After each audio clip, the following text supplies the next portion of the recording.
बिस्मिल्लाहिर्रहमानिर्रहीम। अस्सलाम वालेकुम वरहमतुल्लाह। मैं हूं हकीम रज़ा इलाही और आप देख रहे हैं हकीम रज़ा इलाही यूट्यूब चैनल। नाज़रीन, इस वक्त आपको पता है कोरोना की एक बहुत बड़ी वबा जिससे हम गुज़र रहे थे, अब गुज़र रहे हैं, वो गुज़र चुके।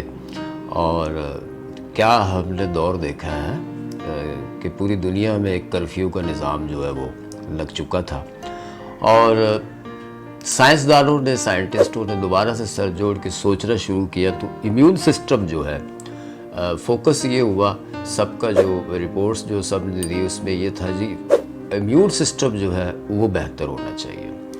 और वैसे भी बहुत सारे ऐसे पेशेंट्स थे जो आइसोलेट हुए अपने ही घर में और वो ठीक हो गए, हॉस्पिटल पहुंचने की नौबत ही नहीं आई। और बहुत सारे ऐसे पेशेंट थे जो हॉस्पिटल पहुंचे और वेंटिलेटर पे पहुंच गए और वहाँ पर वो जो है वो जानवर ना हो सके और जान बहक हो गए, इस वबा की नज़र हो गए। ये जदीद या न्यूक्लियर वबा कहे इसे, है ना, जो एक साइंसी दौर की एक वबा है जिसमें हम रह रहे हैं। ये दौर न्यूक्लियर दौर है ना। तो पता चला जी विटामिन सी की जो मिक़दार है वो ज़्यादा लेनी चाहिए, तो उससे जो है वो आपका इम्यून सिस्टम बेहतर होगा और आपको कोरोना से आप महफूज रहेंगे। फिर जी पता चला कि आपके अंदर जो है वो इम्यून सिस्टम अगर वैसे ही किसी के अंदर ठीक है तो फिर उसको जो है कोरोना कुछ नहीं कहता, होता है उसको, लेकिन वो उसके ऊपर एक कोई ख़ास असर नहीं होता।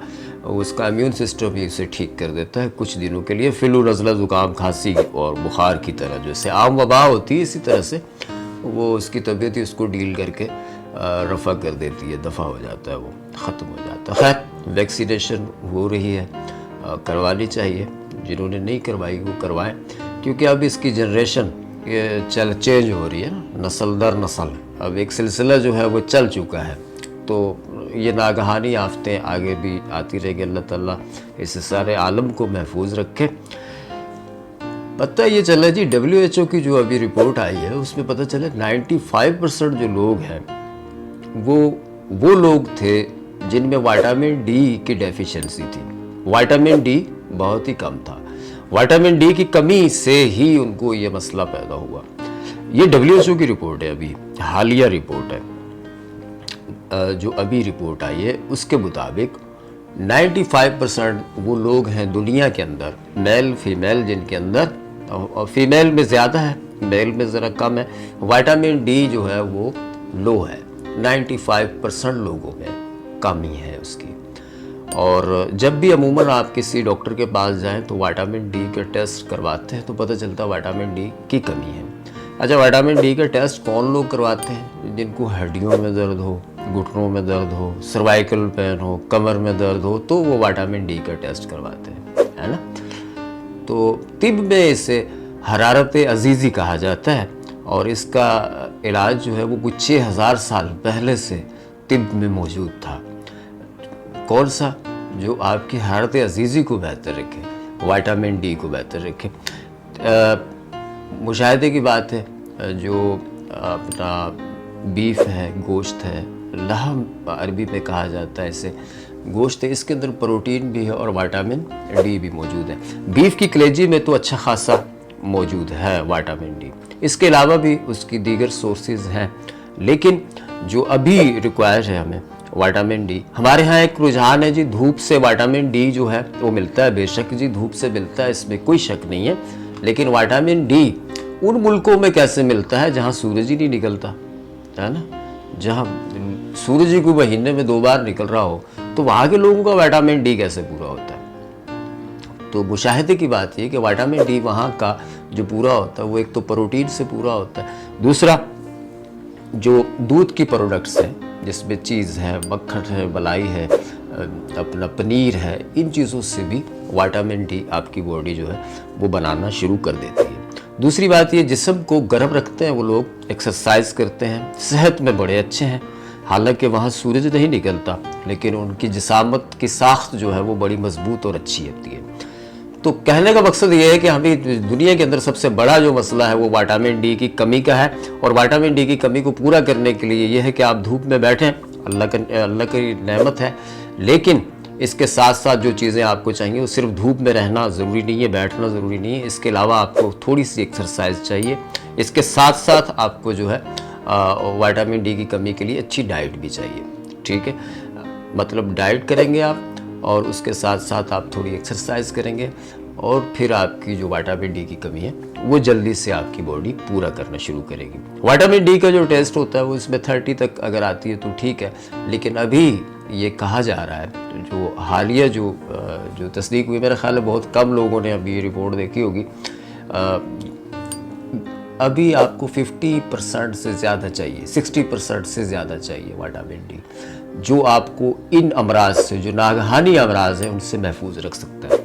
जो हम डोज विटामिन डी के लिए इस्तेमाल किए जा रहे हैं, जो एक मेडिकल स्टैंडर्ड बना हुआ है, या जो मेडिसिन इस वक्त विटामिन डी के लिए दी जा रही हैं, उनका डोज जो है हालिया तहकीक के बाद समझे मफकूद हो गया, बिल्कुल ही माइनर हो गया वो, क्योंकि जो डोज चाहिए अभी उसमें उसकी मिकदार कहीं ज़्यादा है, जो अभी जो मुयस्सर है मार्केट में उससे कहीं ज़्यादा है। तो एक तो ये कि विटामिन डी को आप टेस्ट करवाएं अगर आपके मसल्स में दर्द हो। दूसरी बात है विटामिन बी की कमी, दोनों के सिम्टम मैच करते हैं। विटामिन बी आपके जो न्यूरो सिस्टम है पूरी बॉडी का, उसको कवर रखता है, सिम्टम सेम है, जिस्म सुन होता है, पट्ठों में दर्द रहता है, विटामिन डी की कमी हो तो हड्डियों में ज़रा दर्द रहता है, तबीयत में सुस्ती रहती है, जिस्म सुन होता है, हाथ पांव जल्दी सो जाते हैं विटामिन बी की कमी से।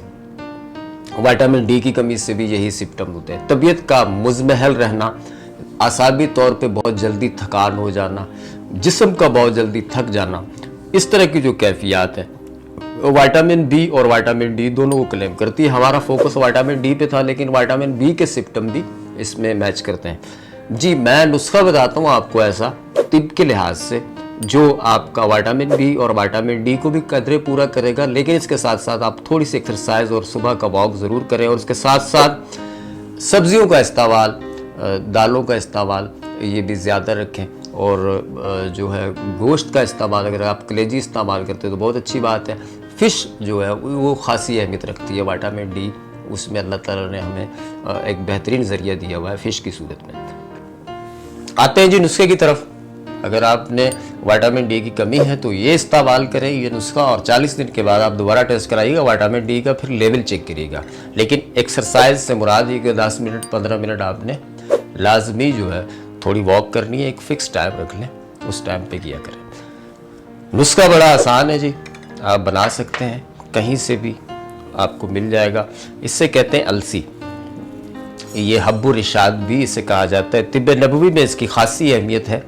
और अलसी जो है वो आपकी हड्डियों को ताकत देती है, बोन को ताकत देती है। विटामिन डी जब आपकी बॉडी में सही होता है तो कैल्शियम का जो इसराफ है आपकी बॉडी वो सही करती है। विटामिन डी की कमी की वजह से हड्डियों में नोकें आ जाती हैं, हड्डियों का टेढ़ापन हो जाता है। तो बच्चों में अगर हो तो उसमें रेक्टस पैदा होता है, रेक्टस यानी बच्चे का सर बढ़ गया, यहाँ से पसलियाँ बढ़ गई, इस तरह की कैफियत विटामिन डी की कमी से होती है। हब्बुर इशाद इन तमाम अलामतों में मुफीद पाई गई है। ठीक है जी, हमने ली अलसी या हब्बुर इशाद, ये दोनों नाम इसी के हैं। ये हमने ले ली 100 ग्राम। इसके साथ जी हमने लेना है सूरजजान शीरी, ये लेंगे हम 30 ग्राम। मूसली सफ़ेद ये लेंगे 30 ग्राम। और इसके साथ हम लेंगे असगंध नागोरी, असगंध नागोरी जो है ये हम लेंगे 50 ग्राम। और अकर करहा ये हम लेंगे 30 ग्राम।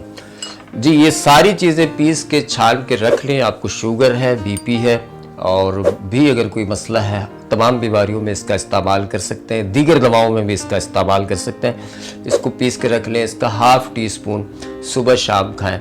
अगर आप 40 साल से ज़्यादा एज के हैं या विटामिन डी की ज़्यादा कमी है तो हाफ़ टी स्पून दिन में 3 बार लें। बच्चे जो हैं उनके तरीका ये है कि यही जो मुरक्कब है इसमें इसके बराबर वज़न आप मिश्री मिला लें और इसका हाफ़ टी स्पून सुबह शाम दें, तो दवाई का डोज मिश्री मिलाने से कम हो जाएगा बच्चों के लिए। तो इससे हड्डियों में मजबूती आएगी, जोड़ों का दर्द जो है वो ख़त्म होने में मदद मिलेगी। और जो आप एम्पुल पीते हैं या विटामिन डी की जो सोर्सेज आप इस्तेमाल करते हैं वो बेशक करते रहें, लेकिन आपकी बॉडी के अंदर विटामिन डी ठहरेगा नहीं। तिब में हम इसे हरारत अजीज़ी कहते हैं। ये दवाइयाँ खाने से आपके जिस्म के अंदर और हड्डियों के अंदर जो हरारत होनी चाहिए, जो टेम्परेचर होना चाहिए, वो ठीक होगा।